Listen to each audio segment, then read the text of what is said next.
Look closely at this man and write in the comments the very first thing you thought about him. It will be fascinating to see how wrong you are, because behind this attractive face hides something absolutely terrifying.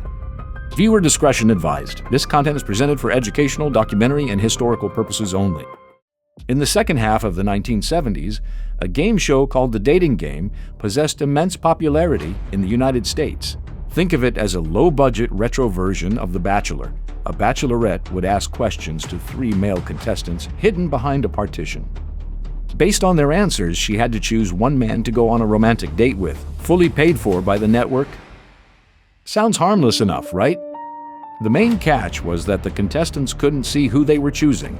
The choice was always made blindly, guided entirely by gut instinct or completely wrong assumptions. Over the years, many contestants on this show went on to become major stars, including Arnold Schwarzenegger. Yet today, this show is most famously associated with a man you have likely never heard of. But after the story I am about to tell you, you will never forget him. Pour yourself some tea, get comfortable, and let us begin. On September 13, 1978, a young, beautiful, and charismatic woman named Cheryl Bradshaw became the bachelorette of the episode. The taping was going beautifully. Her questions were witty, and the answers from the men behind the wall were equally charming. However, this particular broadcast went down in television history for a completely different reason. When the time came to choose a winner, Cheryl pointed without hesitation to contestant number 1. Earlier, the host had introduced him as a successful commercial photographer. Contestant number 1 genuinely seemed like the smartest and most articulate man on the panel. On top of that, Cheryl absolutely loved the way he spoke, his confident tone, his polished manners, and his smooth voice. But as we all know, anyone can hide behind a beautiful voice. When contestant number 1 finally stepped onto the stage, Cheryl was not disappointed. Standing before her was a tall, attractive man with a charming smile and a thick mane of hair. The host introduced him as a skydiver, an avid motorcyclist, and a talented photographer named Rodney Alcala. The winner immediately embraced Cheryl. They listened to the details of their upcoming luxury date, and with that, the taping wrapped up. But the story of Rodney Alcala was just beginning. The moment the cameras were turned off and the pair found themselves alone backstage, it was as if a switch had flipped inside the man. Cheryl recalled that his behavior instantly became incredibly bizarre and unsettling. He stared at her with wild, intense eyes and began dropping ambiguous, deeply creepy phrases like, "I always get the girls I want." At first, she tried to brush it off as a strange sense of humor. But when Alcala aggressively invited her back to his place, saying, "This is going to be a night you will never forget," everything inside her tightened with fear. Cheryl felt a sudden, primal dread. She knew with absolute certainty that she did not want to go anywhere with this man, not that day and not ever. She politely declined, forced a smile, quickly walked away, and never saw Rodney again. To her immense fortune, her intuition allowed her to see through this handsome stranger in a way the show's producers completely failed to do. She had no idea what this man had already done before their meeting. So, what exactly was wrong with Rodney Alcala? In reality, absolutely everything. But first, let us take a look into his past. He was born on August 23, 1943 in San Antonio, Texas. At birth, he was given a much more complex name, Rodrigo Jacques Alcala Buquer. Unsurprisingly, he later began calling himself simply Rodney for convenience. In 1951, his family moved to Mexico, but just 3 years later, they returned to the United States. However, they were no longer a complete family. While in Mexico, the boy's father decided he had had enough of family life and simply abandoned his wife and children. Because of this, Rodney moved to a suburb of Los Angeles with only his mother and sisters. In school, Alcala was a popular guy. Thanks to his attractive looks, girls loved him, and he was in various relationships throughout his entire teenage life. In 1961, right after graduating, he voluntarily enlisted in the United States Army. For the first couple of years, everything went perfectly.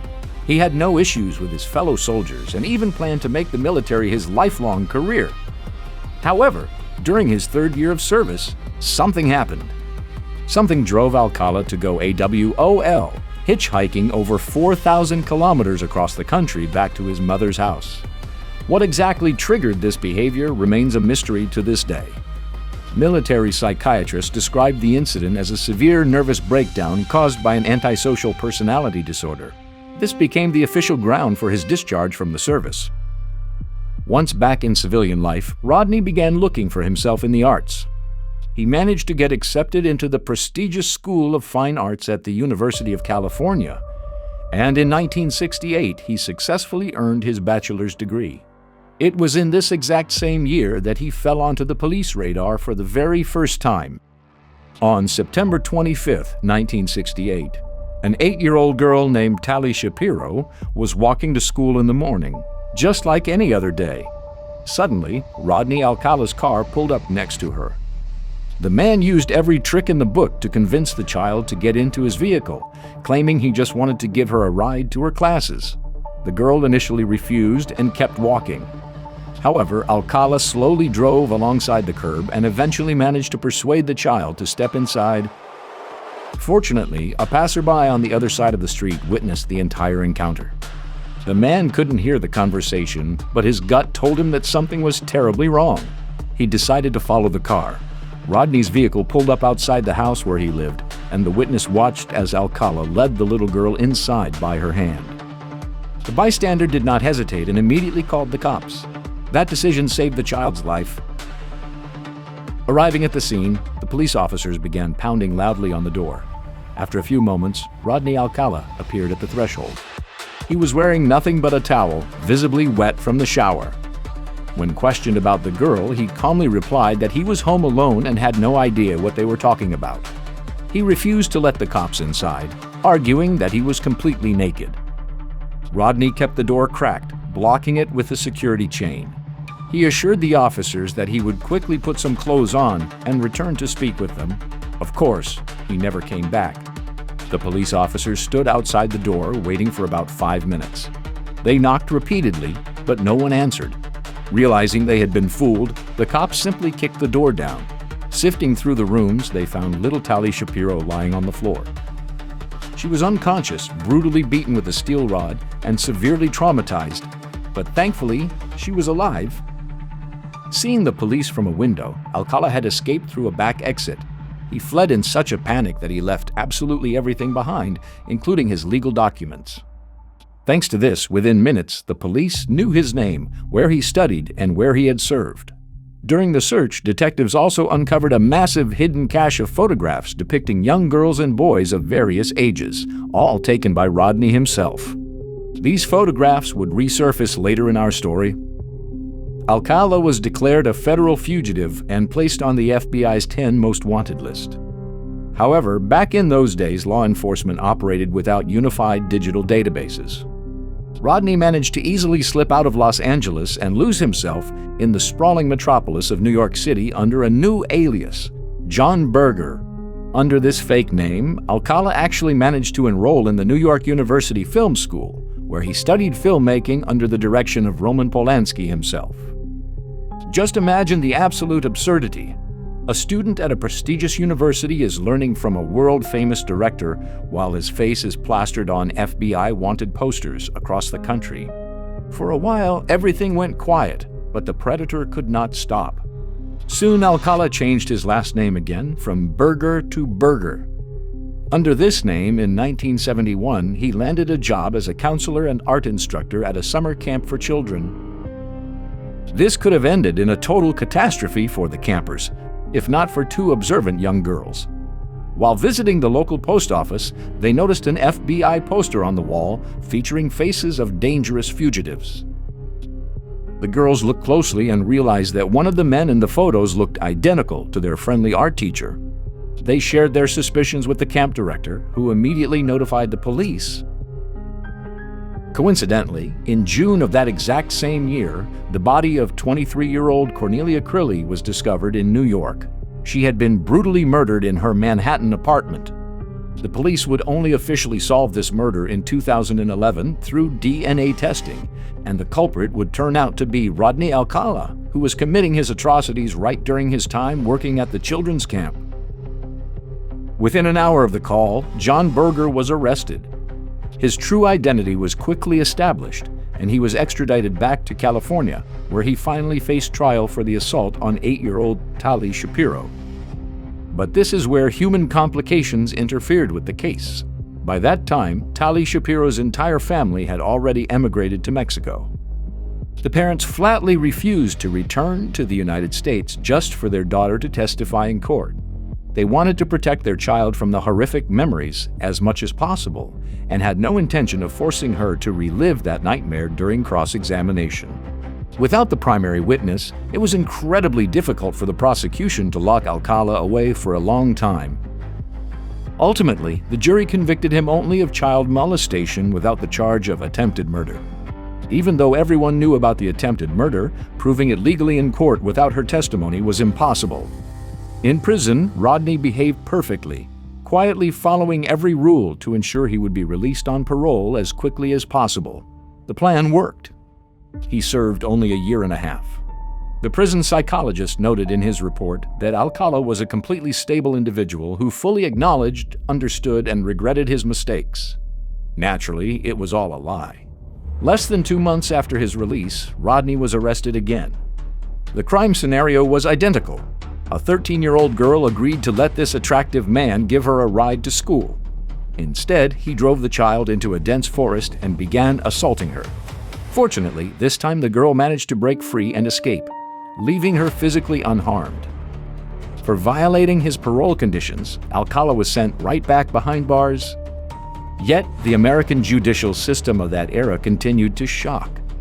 After a short time, Rodney was granted parole once again, and he was even officially permitted to leave the state of California. He immediately headed straight back to New York. Just 1 week after his arrival in the city, the 23-year-old daughter of a prominent nightclub owner was found dead.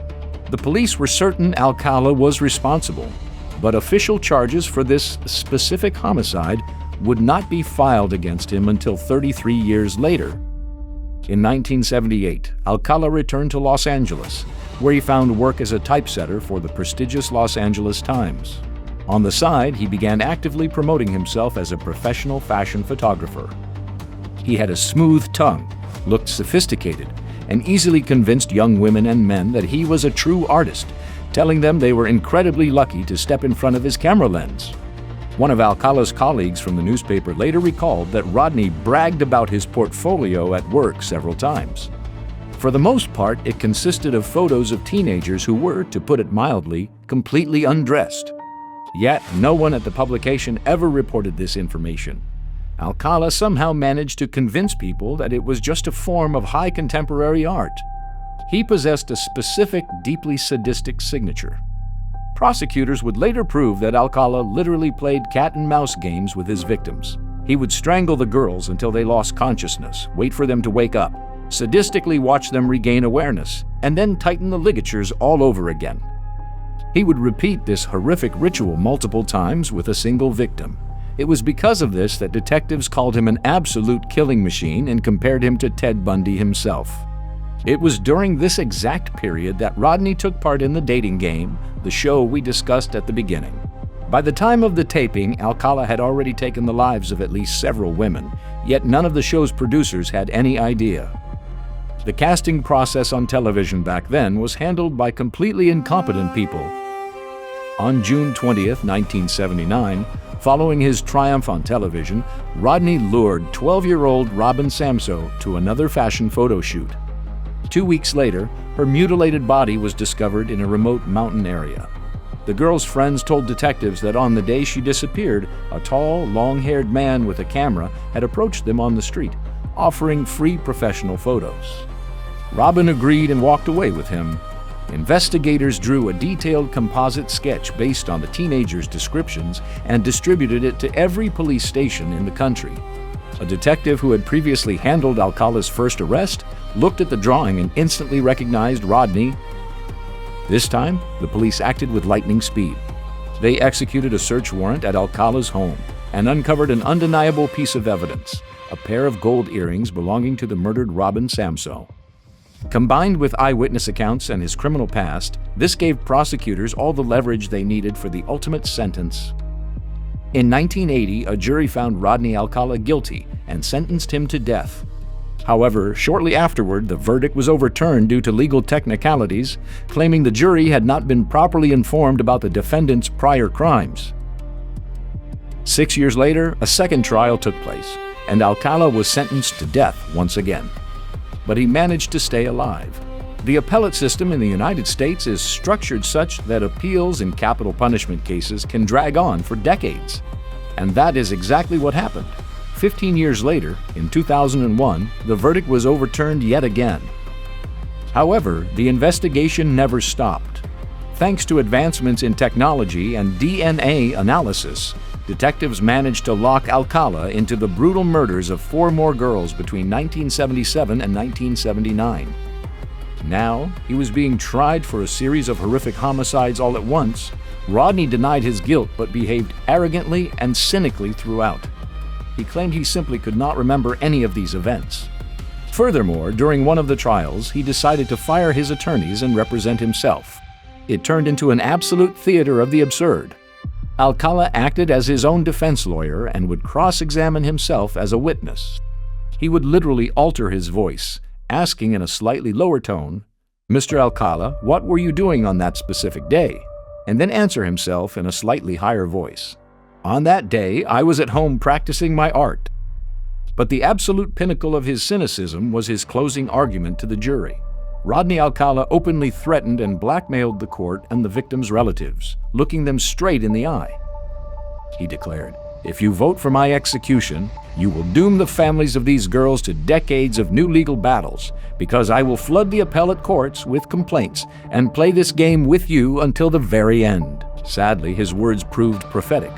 But even if Alcala claimed to have lost his memory, the traces of his DNA on the bodies of his victims remembered everything. In March 2010, the police took an unprecedented step.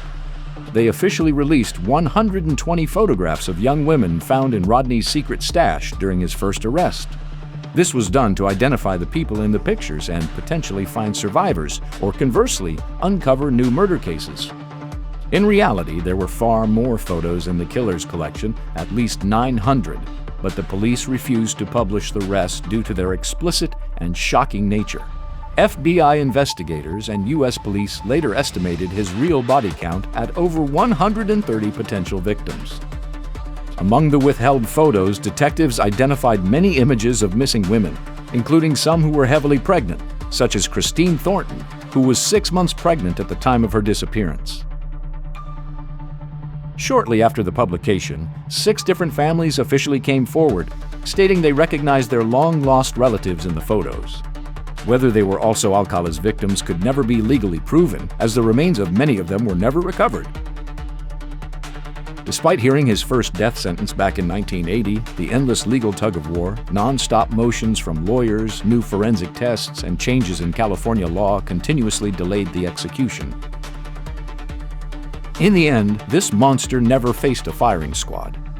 He died of natural causes on July 24, 2021, in a prison hospital at the age of 77. So, what can I say in conclusion? Appearances can be incredibly deceptive. Always remember that. Sometimes, behind the most charming smile and a polished voice, a real demon can be hiding. Trust your intuition, just like Cheryl Bradshaw did in The Nick of Time. This chilling story of how a serial killer hid behind the curtain of a romantic dating show in front of millions of television viewers shocked modern society so deeply that Netflix recently released a major feature film about it called Woman of the Hour. The movie has triggered a massive wave of global discussion. How could the entire justice system have been so completely blind? If you watch this video to the very last second, know that you are the best. Make sure to hit the like button, subscribe to the channel so you don't miss new investigations, and write in the comments what you think about this case. Is it fair that Alcala avoided execution and died of old age? Share your thoughts. Stay safe out there, and see you next time.